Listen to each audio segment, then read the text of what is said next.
their final report. Now, when squatters move on, there are usually celebrations or even just a sigh of relief from residents.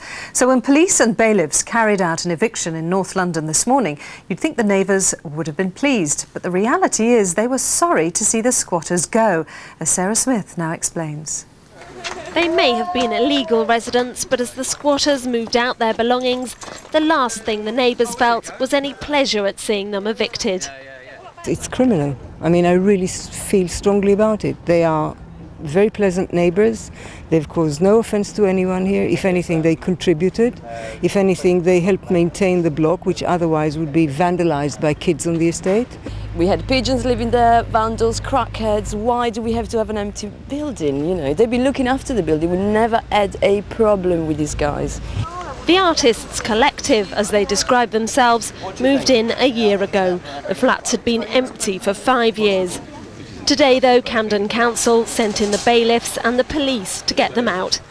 The council says the flats are now going to be renovated, although not until January, and surveyors need the property to be empty so they can do their work.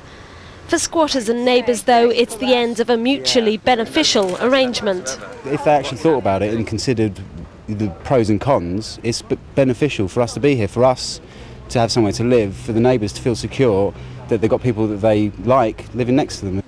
And especially for the elderly people in this corner of Highgate, having these squatters next door has been reassuring.